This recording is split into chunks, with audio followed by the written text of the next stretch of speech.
আসসালামু আলাইকুম। প্রিয় দর্শক, অন্য মঞ্চের আলোচনায় আপনাদের সকলকে আমন্ত্রণ জানাচ্ছি। সুপ্রিয় দর্শক শ্রোতা মন্ডলী, আপনি এই মুহূর্তে আমাকে যে যেখান থেকে দেখছেন এবং পরবর্তী যে যেখান থেকে দেখবেন, আপনাদের সকলকে জানাই আমি আমার প্রাণ ঢালা অভিনন্দন এবং শুভেচ্ছা। আপনারা জানেন যে 12 তারিখে ইন্টারিম গভর্নমেন্ট তথাকথিত একটি নির্বাচনের দিকে যাচ্ছে। যদি আমি এখনো এই মুহূর্তেও বলছি আপনাদেরকে নির্বাচন হবে না, দেশে একটা অরাজক পরিস্থিতি তৈরি হবে। এবং আপনারা এই মুহূর্তে আমার ভিডিওটা যখন শুনবেন বা দেখতে যাবেন, তখন বাংলাদেশ বিমান বাহিনী, নৌবাহিনী, সেনাবাহিনী, পুলিশ, ডিজিএফআই, এনএসআই সকলে মিলে একটা বৈঠক আছে গুরুত্বপূর্ণ। আর এদিকে আপনারা সকলেই জানেন যে গতকাল আমাদের পাম্পাস উপদেষ্টা স্বরাষ্ট্র উনি বলেছেন যে প্রচুর পরিমাণের সৈন্য পাঠাতে হবে বর্ডারের কাছে। ৮ কিলোমিটারের ভেতরে যদিও সেনাবাহিনী পাঠানো যায় না, তারপরে ওনারা সেনাবাহিনী পাঠাবেন। সুতরাং এই যখন অবস্থা চলছে, তখন আমি কেন হঠাৎ করে বললাম, আপনারা তো চিন্তা করতে পারছেন যে আমি কেন বললাম যে দেশবাসী এবং আওয়ামী লীগ সাবধান। আমি আজকে আপনাদেরকে ৬৪টি জেলার জেলা পুলিশ সুপারদের বিবরণ দিব। এরা কে কোন দলের সেটা সহ উল্লেখ করে দিব, তাদের বেস নাম্বার, তাদের নাম, তাদের ছবি সহ আপনারা একটু পরে স্ক্রল হতে দেখবেন। এবং আমি এই স্ক্রলটি পূর্ণাঙ্গ পেজে আপনারা দেখতে পারবেন। আমি পেছন থেকে আপনাদেরকে প্রতিটা ১, ২, ৩, ৪ করে বলে যাব। এখানে যে অবস্থা যেটা সেটাতে হচ্ছে যে আপনার ৩৪ জনের মতন যে পুলিশ সুপার আছে এরা বিএনপির, এবং ৩০ জন যারা আছেন তারা জামাত ইসলামের। এর মধ্যে অবশ্য ৩০ জন কেন বললাম, এর মধ্যে ২, ৪, ৫ জন যাদেরকে দেখবেন আপনারা যে সঠিক পাওয়া যায়নি, এগুলো সব কিন্তু আসলে জামাতের। এরা নাম মানে এদের পরিচয় প্রকাশ করেন, এরা গুপ্ত। আর জামাত অলওয়েজ গুপ্ত থাকতে বিশ্বাস করে, এটা আপনারা সকলেই জানেন। তো সাবধান হওয়ার এই কারণ যে এই পুলিশ সুপার, জামাতের যেসব পুলিশ সুপার আছে, বিএনপির যেসব পুলিশ সুপাররা আছে, তারা কিন্তু অ্যাকশন করবে কিন্তু আগামী ৩-৪ দিন আওয়ামী লীগের উপরে। সুতরাং আপনারা জেনে নেন আপনার জেলার পুলিশ সুপার কে, আপনার জেলার ডিসি কে, এটা জানতে হবে। সুতরাং আমি আজকে এই মুহূর্তে যদিও আপনাদেরকে শুধুমাত্র পুলিশ সুপারদের দিচ্ছি, তবে সন্ধ্যার ভেতরে আপনাদেরকে আরেকটা দেব, সেটা হচ্ছে যে কমিশনার এবং জেলা প্রশাসক ওদের টেলিফোন নাম্বার সহ টোটাল ঠিকানা, মোবাইল নাম্বার এবং কে কোন দল করে সেইটা সহ দিয়ে দিব। এবং সেইখানেও আপনাদেরকে বলে দিব যে কতজন আছে। তো চলুন কথা না বাড়িয়ে আমরা সরাসরি সেই জায়গাটাই চলে যাই যেইখানে আমাদের যাওয়া এক্ষুনি প্রয়োজন। তো আপনারা স্ক্রিনে দেখতে পাচ্ছেন যে নামগুলো আমি খুব আস্তে আস্তে আপনাদেরকে নামগুলো তুলে দিব এবং পড়ে দিচ্ছি যে জেলা পুলিশ সুপারদের বিবরণী। ক্রমিক নং ১, ঢাকা মোহাম্মদ মিজানুর রহমান, ব্যাচ ২৫, উনি বিএনপি সমর্থিত। ২, গাজীপুর মোহাম্মদ শফিক উদ্দিন, উনিও ব্যাচ ২৫, উনিও বিএনপির। নারায়ণগঞ্জে আছে মোহাম্মদ মিজানুর রহমান মুন্সি, উনিও ব্যাচ ২৫, উনি জামাত ইসলামের। এরপরে আসুন দেখুন, নরসিংদীতে আছে মোহাম্মদ আবদুল্লাহ আল ফারুক, কট্টরপন্থী বিএনপি। এরপরে আছে মোহাম্মদ মিজানুল আলম, উনি মুন্সিগঞ্জের বিএনপি। মানিকগঞ্জের মোহাম্মদ সরোয়ার আলম, বিপিএম জামাতি ইসলামীর। টাঙ্গাইলের আছে মোহাম্মদ শামসুল আলম সরকার, উনি বিএনপির। কিশোরগঞ্জের doctor S M Farhad Hossain, Jamaat Islam. ফরিদপুরে আছেন মোহাম্মদ নজরুল ইসলাম, জামাত ইসলাম। গোপালগঞ্জে আছেন মোহাম্মদ হাবিবুল্লাহ, জামাত ইসলাম। মাদারীপুরে আছে এতেশামুল হক, জামাত ইসলাম। এরপর আছে রৌনক জাহান, বিএনপি শরীয়তপুর। রাজবাড়ীতে আছে মোহাম্মদ মঞ্জুর মোর্শেদ, বিপিএম জামাত ইসলামের। চট্টগ্রামের আছে মোহাম্মদ নাজির আহমেদ খান, উনি নিশ্চিত জানা যায়নি, তবে ওনার নিয়োগটা নাকি সম্ভবত বৈষম্য বিরোধী ছাত্র আন্দোলন আলারাই এটা করিয়েছে এবং সেখানে খান তালাত মাহমুদ রাফি জড়িত। এই লোককে প্রায় আপনার ৬০ লক্ষ টাকায় তাকে এখানে এনে দেওয়া হয়েছে। এরপরে আছে কক্সবাজারে এএনএম সাজেদুর রহমান, উনি বিএনপি করেন। এবং কুমিল্লায় আছে মোহাম্মদ আনিসুর রহমান, কট্টরপন্থী বিএনপি। ফেনীতে মোহাম্মদ শফিকুল ইসলাম, উনিও BNP. Noakhali T M Mosharraf Hossain, Jamaat Islam. Lakshmipur Mohammad Abu Tarek, Jamaat Islam. Brahmanbaria Mohammad Abdur Rauf, BNP. Chandpur Mohammad Rabiul Hossain, Jamaat Islami. Rangamati Mohammad Abdur Rakib, PM. ওনার কথাটা নিশ্চিত জানা যায়নি উনি কোন দলের। খাগড়াছড়ি মির্জা সায়েম মাহমুদ, পিএম, উনিও বিএনপি করেন। এবং বান্দরবনে আছে মোহাম্মদ আব্দুর রহমান, ব্যাস ২৭, জামাত ইসলামী। রাজশাহীতে মোহাম্মদ নাইমুল হাসান, ব্যাচ ২৫, বিএনপি। নাটোরে মোহাম্মদ আব্দুল ওয়াহাব, ব্যাচ ২৫, বিএনপি। নওগাঁয় মোহাম্মদ তরিকুল ইসলাম, ব্যাচ ২৫, বিএনপি। বগুড়ায় Mohammad Shahadat Hossain, ২৫, Jamaat Islam, batch ২৫। Joypurhat Mina Mahmuda, PM, PPM, নিশ্চিত জানা যায়নি এই মহিলা, তবে যতটুকু শোনা যাচ্ছে এটাও বৈছার। পাবনায় মোহাম্মদ আনোয়ার জাহিদ, জামাত ইসলাম।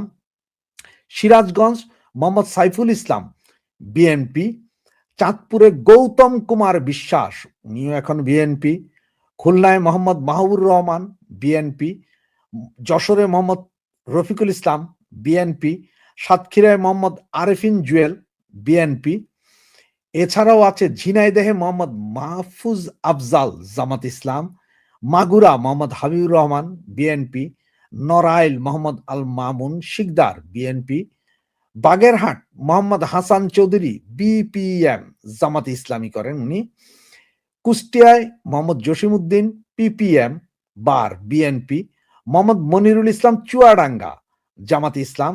মেহেরপুরে আছে উজ্জ্বল কুমার, উনি নিশ্চিত জানা যায়নি উনি কোন দলের।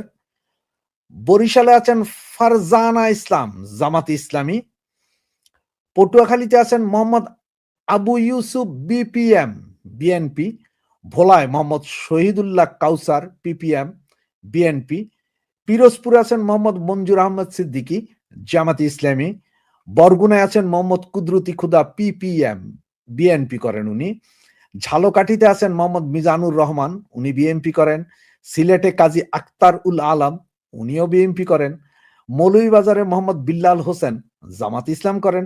হবিগঞ্জ ইয়াসমিন খাতুন, উনি জামাত ইসলাম করেন। সুনামগঞ্জে আছে ABM Zakir Hossain, batch ২৫, BNP করেন। মোহাম্মদ মারুফ হুসাইন, ব্যাচ ২৫, জামাত ইসলাম করেন। মোহাম্মদ জেদান আল মুসা, পিপিএম, উনি বিএনপি।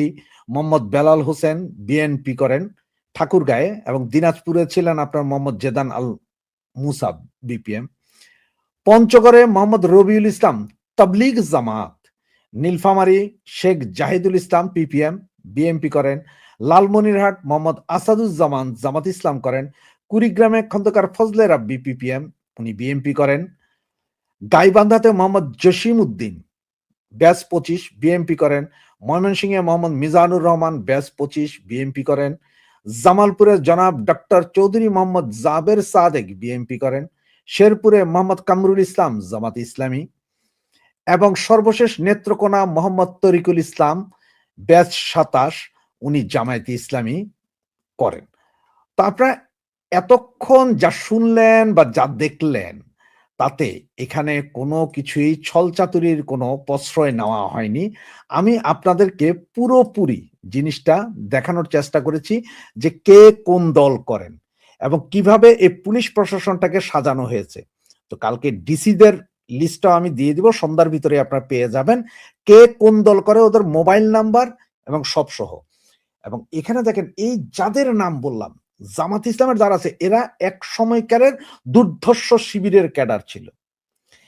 এরা চাকরিতে নিয়োগ পেয়েছে, এখন জামাতের পারপাস সার্ভ করছে। আর এদের প্রধান কাজ হচ্ছে যে কোনো মূল্যে হোক আওয়ামী লীগের নেতা কর্মীদেরকে আরো বেশি বেশি হত্যা করা, এটাই হচ্ছে যে তাদের মূল পরিকল্পনা। 12ই ফেব্রুয়ারি নির্বাচনের অনিশ্চয়তা নিয়ে কথা বলতে এসেছি এবং এর নতুন প্রেক্ষিত হলো বিএনপি দলের নির্বাচন বয়কট, এই বিষয়টি। 12ই ফেব্রুয়ারির ভোট হবে কি হবে না এ বিষয়ে ঘোর সন্দেহ যেমন বাংলাদেশে তেমন বাংলাদেশের বাইরেও। ভোট শুরু না হলে কেউ বলতে পারবে না যে ভোট হচ্ছে, আর সন্ধ্যায় ভোট শেষ না হলে কেউ বলতেও পারবে না যে ভোট আদৌ ঠিকঠাক হলো কিনা, এবং এর মধ্যে ভোট চলার মধ্যে কোনো দল মাঠ থেকে বেরিয়ে যাওয়ার সিদ্ধান্ত নিয়েছে কিনা। এই অনিশ্চয়তার অনেক কারণ: গুরুতর সহিংসতা, আইন শৃঙ্খলা ব্যবস্থার চূড়ান্ত অবনতি, সন্ত্রাসবাদীদের আস্ফালন, বাইরে এই 2024-এর সেই গণ আন্দোলন বা অভ্যুত্থান বা ষড়যন্ত্র যেটাই বলুন, সেই সময় পুলিশের হাত থেকে বিপুল সংখ্যক অস্ত্র বেদখল হয়ে যাওয়া, এবং পরবর্তীকালে আবার পাকিস্তান থেকে জাহাজ ভর্তি করে বহু অস্ত্র চলে আসে এবং সেই সব অস্ত্র সন্ত্রাসবাদীদের হাতে চলে গেছে, তাদের আস্ফালন শুরু হতে পারে এবং তার প্রেক্ষিত দেখা যাচ্ছে, তার কিছু ইঙ্গিতও দেখা যাচ্ছে। আর এসবের ওপর আওয়ামী লীগের ভোট বয়কট এটা তো আছেই, কিন্তু এই সব কিছু ছাপিয়ে আছে মোহাম্মদ ইউনূসের প্রত্যক্ষ মদতে ব্যাপক নির্বাচনী জালিয়াতির, যেটা আগে হয়ে গেছে এবং ভবিষ্যতে ভোটের সময় হবে, সেই সব অভিযোগ। আপনারা ইতিমধ্যে শুনেছেন যে প্রায় 20 থেকে 30 হাজার, সংখ্যাটা পরিষ্কার নয়, সেটা হচ্ছে সেনার পোশাক এবং ওই যে বর্ডার গার্ডস বাংলাদেশ তাদের পোশাক এবং র্যাবের পোশাক, এই সমস্তগুলো তৈরি করা হচ্ছে বেসরকারিভাবে, কারণ ভোট জালিয়াতি করার উদ্দেশ্যে। এটা দিনের আলোর মতো স্পষ্ট হয়ে উঠেছে যে সরকারি প্রশাসন যন্ত্র একেবারে খোলাখুলি জামাতের পক্ষে কাজ শুরু করেছে, যাতে জামাত জোট ক্ষমতায় আসে। ক্ষমতা দখলের ব্যাপারে জামাত বর্তমানে এতটাই নিশ্চিত যে জামাতের আমির প্রকাশ্যে বলেছেন নাহিদ ইসলাম মন্ত্রী হবেন। আপনারা খবরের কাগজে পড়েছেন সে খবর, এটা বহুল প্রচারিত হয়ে যাচ্ছে। শোনা যাচ্ছে তার দপ্তর পর্যন্ত, কোন দপ্তর তিনি নেবেন সেটাও ঠিক হয়ে গেছে। শুধু নাহিদ ইসলাম নয়, আগামী সরকারে কারা মন্ত্রিত্ব পাবেন সে তালিকাও তৈরি হয়ে গেছে। জয়ের ব্যাপারে জামাত এতটাই নিশ্চিত যে এই নিশ্চিত হওয়ার কারণ ইউনূস এবং তার সরকারের খোলাখুলি জামাত এনসিপি জোটকে সমর্থন, এবং তার সঙ্গে দেশের সেনাবাহিনীরও এই জোটকে পরোক্ষ সমর্থন। এখন অবধি পরোক্ষ আছে, নির্বাচনের দিন এই সমর্থন আর পরোক্ষ থাকবে না, প্রত্যক্ষ হয়ে যাবে। বিএনপি এটা বুঝেছে অনেক দেরিতে। এতদিন বিএনপি ভাবছিল মাঠে আওয়ামী লীগ নেই, দেশে ফিরেছেন তারেক, দলের সঙ্গে আছে খালেদা জিয়ার মৃত্যুজনিত সহানুভূতির ভোট, সব মিলিয়ে বিএনপি ভেবেছিল তাদের জয় অনিবার্য। প্রথম দিকে বেশ কিছু জনমত জরিপ সেটা বিএনপির বড়সড় জয়ের কথাও বলেছিল, এখনো যে বলছে না তা নয়, কিন্তু এসব জরিপ বেশিরভাগই ঘরে বসে করা, আর করেছে কারা? ভুইফোর সব সংস্থা, বেশিরভাগ যাদের কোনো অভিজ্ঞতা নেই।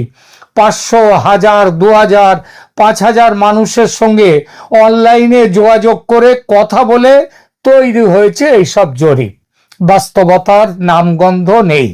কিছু জরিপ করা হয়েছে আবার মোহাম্মদ ইউনূসের বিএনপির জন্যে তৈরি ফাঁদের অঙ্গ হিসেবে। একটু বুঝিয়ে বলি যে ফাঁদের অঙ্গ কেন, যে বিএনপিকে স্তব বাক্য দেয়া হবে যে তোমরা জিতছ, সুতরাং সেই জেতাটাকে একটু কাগজে কলমে একটু ভালোভাবে দেখানো, এইটা হচ্ছে ফাঁদ। ফাঁদটা কে তৈরি করেছেন? মোহাম্মদ ইউনূস, তার সরকারও তৈরি করেছে। কার জন্যে? বিএনপির জন্যে। ভারতের কেন্দ্রীয় এক গোয়েন্দা সংস্থার বাংলাদেশ বিষয়ে যুক্ত এক মাঝারি দরের অফিসারের সঙ্গে কথা হচ্ছিল। তিনি ইউনূসের এক চমৎকার প্ল্যানের কথা বললেন, যে প্ল্যানটার কথা আমি বলতে যাচ্ছি। বেশ কিছু হঠাৎ গজিয়ে ওঠা জরিপ সংস্থাকে সরকারের তরফ থেকে বলে দেওয়া হয়েছে বিএনপিকে জয়ী দেখিয়ে কিছু জরিপ করতে, মানে ফরমায়েশি জরিপ। এই জরিপ কর্তারা বেশি পরিমাণে আওয়ামী লীগের ভোট বিএনপির বাক্সে ফেলে দিয়ে খুব গ্রাফ ট্রাফ এঁকে একেবারে বিএনপিকে জিতিয়ে দিচ্ছে।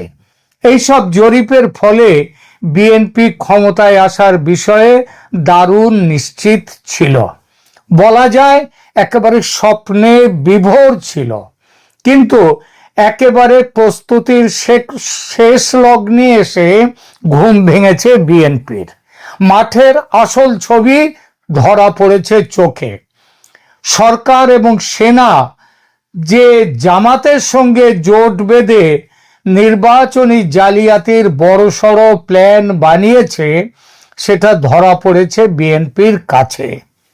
তারেক রহমানের গত ৩-৪ দিনের ভাষণ একটু ভালোভাবে খেয়াল করুন, দেখবেন নির্বাচনী জালিয়াতি নিয়ে তিনি রীতিমতো বলতে শুরু করেছেন। এর সঙ্গে যুক্ত হয়েছে জুলাই সনদ নিয়ে গণভোটের ব্যাপারে দলের মধ্যকার পুরনো মতবিরোধ। গণভোটে হ্যাঁ নাকি না, কোন দিকে যাবে বিএনপি, সে নিয়ে দলের রীতিমতো দ্বন্দ্ব। এই ব্যাপারে স্বয়ং তারেক রহমান তার ভোট কিন্তু নায়ের পক্ষে। খেয়াল করে দেখবেন গণভোট নিয়ে তিনি প্রায় কথাই বলেন না। শেষ পর্যন্ত তিনি নাকি এই সিদ্ধান্তে পৌঁছেছেন, হ্যাঁ ভোট জিতলে ক্ষমতা দখল নিতে কমপক্ষে 180 কার্যদিবস বা 270 দিনের মতো মোট দিবস অপেক্ষা করতে হবে তাকে। তারপরেও যে তিনি ক্ষমতায় বসবেন তারও কোনো ঠিক নেই, এবং সেই ক্ষমতা যদি তিনি পানও, যদি ভোটে জেতেনও, তাহলেও ইউনূস ক্ষমতা ছাড়বেন না। আর সেনাবাহিনী তো আছে ইউনূসের পাশে। কিন্তু এর চেয়েও বড় আর এক বিপদ দেখতে পেয়েছে বিএনপি। তারেক রহমান দলের পক্ষ থেকে অতি সংগোপনে খুব বিশ্বাসী একটি সংস্থাকে দিয়ে নির্বাচনে বিএনপির ফলাফল কেমন হতে পারে এই নিয়ে একটা সার্ভে করিয়েছেন। কে? তারেক রহমান স্বয়ং, যার খবর পার্টির ভেতরের অনেকেও জানেন না। এটা একেবারেই ইন্টারনাল সার্ভে। সেই সার্ভে তাদের রিপোর্ট দিয়েছে তারেক রহমানের হাতে। আর রিপোর্ট দেখে তারেক সাহেবের চক্ষু চড়ক গাছ। সেখানে বলা হয়েছে এবার তো ভোট হচ্ছে মোট বোধহয় সম্ভবত জামাত 298টা আসনে ভোট হচ্ছে। এই 298 আসনের মধ্যে 170 থেকে 180টি আসন পাবে বিএনপি, এই আসন পাবে জামাত জোট। বিএনপি পাবে 110টার মতো। তারেক রহমান এই সার্ভের ব্যবস্থা করেছিলেন তারেক রহমান ভারতের গোয়েন্দা সংস্থার রিপোর্ট পাওয়ার পর। কখন করেছিলেন? ভারতের গোয়েন্দা সংস্থা একটা প্রিলিমিনারি রিপোর্ট তারেক রহমানকে দিয়েছিলেন। আপনারা জানেন তারেক রহমান লন্ডন থেকে দেশে ফিরে এসছেন, এবং এই ফিরে আসার ব্যাপারে ভারতের বিরাট বড় ভূমিকা ছিল, এবং তখন থেকেই তারেক রহমানের সঙ্গে ভারতের সম্পর্কটা আরো ঘন হয়েছে। ভারতের মানে রিসার্চ অ্যান্ড অ্যানালিসিস উইং তাদের রিপোর্টে বলেছিল বিএনপি নির্বাচনে 130টার মতো আসন পাবে, জামাত জোট পাবে 155 থেকে 160, আর তারেক রহমানের নিজের সংস্থাও মোটামুটি এই কাছাকাছি রিপোর্ট দিয়েছে। আর এই রিপোর্ট পেয়ে তারেক রহমান স্বর্গ থেকে মাটিতে পড়ে গেছেন। এই পরিস্থিতি থেকে উদ্ধার পেতে তিনি অন্য চিন্তা করছেন খুব সিরিয়াসলি। কি সেই চিন্তাটা হচ্ছে আজ বা কালের মধ্যে, অর্থাৎ নির্বাচনের একদিন আগেই বিএনপি নির্বাচনে জালিয়াতির অভিযোগ তুলে ভোট বয়কটের ঘোষণা দেবে। বিএনপির পক্ষে এই যে কারণ, অর্থাৎ এই জালিয়াতি, এটা আগে থেকেই মজুত আছে এবং বিএনপি সেই ব্যাপারটা নিয়ে কথা বলে আসছে। দীর্ঘদিন ধরেই বিএনপি দাবি করে আসছে যে বর্তমান প্রশাসনিক কাঠামোতে, মানে ইউনূস সরকারের প্রশাসনে সুষ্ঠু নির্বাচন সম্ভব নয়। এখন তারা দেখছে যে নির্বাচনে জালিয়াতির আলামত স্পষ্ট এবং মাঠ তাদের অনুকূলে নেই। সুতরাং পরাজয়ের চেয়ে জালিয়াতির অভিযোগটা তুলে, যে অভিযোগ খুবই সত্যি, সেটা তুলে বেরিয়ে যাওয়াটা কৌশলগতভাবে অনেক লাভজনক। নির্বাচনের ফলাফলে শোচনীয় পরাজয় হলে দলের মনোবল ভেঙে যেতে পারে। তার চেয়ে ভোট কারচুপির অভিযোগ তুলে রাজপথে আন্দোলন গড়ে তোলা এবং আন্তর্জাতিক মহলের দৃষ্টি আকর্ষণ করা বিএনপির জন্য দীর্ঘমেয়াদী রাজনীতির অংশ হবে। রাজনীতিতে শেষ কথা বলে কিছু নেই। বিএনপির মতো বড় দল যদি শেষ মুহূর্তে সরে দাঁড়ায় নির্বাচন থেকে, তবে সেটা নির্বাচনকেই ভণ্ডুল করে দেবে। কারণ নির্বাচনী গ্রহণযোগ্যতাকে যে সেটা প্রশ্নবিদ্ধ করবে, শুধু তাই নয়, 12 ফেব্রুয়ারির নির্বাচনটাই বন্ধ হয়ে যাবে। এর আগে আওয়ামী লীগের বিরুদ্ধে নির্বাচনে জালিয়াতির অভিযোগ ও নিরপেক্ষ কেয়ারটেকার সরকারের অধীনে নির্বাচন করানোর দাবি তুলে বিএনপি ভোট বয়কট করেছে। আর এবার ইউনূস সরকারের বিরুদ্ধে জামাত জোটের পক্ষে পক্ষপাতিত্বের অভিযোগ তুলে নির্বাচন বয়কট করতেই পারে বিএনপি। শুধু এই নয়, এবার তারা দাবি করছে এই পক্ষপাত দুষ্ট ইউনূস সরকারকে হটিয়ে তার জায়গায় নতুন ও নিরপেক্ষ তদারকি সরকার গঠন করে নতুনভাবে নির্বাচনের ব্যবস্থা করতে হবে। দেখুন, বিএনপির রাজনৈতিক ইতিহাসে ভোট বয়কট কেবল একটি প্রতিবাদ নয়, বরং এটি তাদের একটি বড় রাজনৈতিক কৌশল। এর আগে আওয়ামী লীগ সরকারের অধীনে জালিয়াতির আশঙ্কায় তারা নির্বাচন বর্জন করেছিল। এখন ইউনূসের অন্তর্বর্তীকালীন সরকারের বিরুদ্ধে পক্ষপাতিত্বের অভিযোগ তুলে বয়কট, সেটা দলের পুরনো অবস্থানের সঙ্গে পুরোপুরি সামঞ্জস্যপূর্ণ এবং রাজনৈতিকভাবেও অত্যন্ত তাৎপর্যপূর্ণ হবে। শুধু এইটুকুই নয়, এই সিদ্ধান্ত নিলে দলের ভাবমূর্তি দেশে ও দেশের বাইরে আন্তর্জাতিক মঞ্চে খারাপ তো হবেই না, অনেক বেশি উজ্জ্বল হবে। কারণ মনে রাখতে হবে, অন্তর্বর্তীকালীন সরকারের মূল ম্যান্ডেট ছিল একটি সুস্থ গণতন্ত্র প্রতিষ্ঠা, যেখানে সব দলের অংশগ্রহণ থাকবে, সব দলের জন্য লেভেল প্লেইং ফিল্ড থাকবে। এই সরকার ইউনূসের তার নিরপেক্ষ চরিত্র যে হারিয়েছে, সেটা তো এখন দেখাই যাচ্ছে। আওয়ামী লীগ নেই, তাকে বাইরে দিয়েছে বার করে। আবার এদিকে জামাতের জন্য দৃষ্টিকটুভাবে জালিয়াতি করে যাচ্ছে।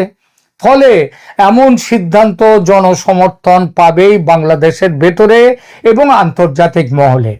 নতুন ভোটার তালিকা বা কেন্দ্র বিন্যাসে কারচুপির প্রমাণ মিলেছে ঢাকা সমেত বহু কেন্দ্রে। বিএনপি একে ডিজিটাল বা প্রশাসনিক জালিয়াতি হিসেবে আখ্যা দিয়ে আন্দোলনের পথ বেছে নেবে বলে নির্ভরযোগ্য সূত্র জানাচ্ছে।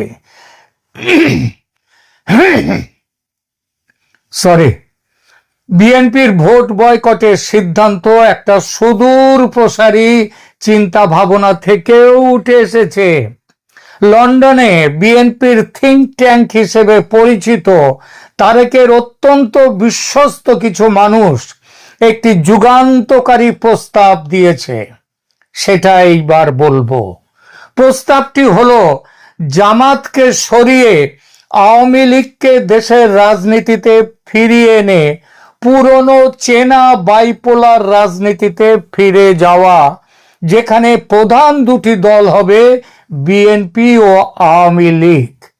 মনে রাখতে হবে, যে আওয়ামী লীগকে দেশে রেখে দিয়েও বিএনপির সভানেত্রী বেগম খালেদা জিয়া তিনি তিনবার বাংলাদেশের প্রধানমন্ত্রী হয়েছিলেন। সুতরাং আওয়ামী লীগকে নিয়ে এলে বিএনপির লাভ, দেশের লাভ এবং আন্তর্জাতিক স্বীকৃতিও বিএনপির পক্ষে আরো প্রবল হবে। একে রাজনীতির ভাষায় বলা হয় রিয়েল পলিটিক বা বাস্তবমুখী রাজনীতি।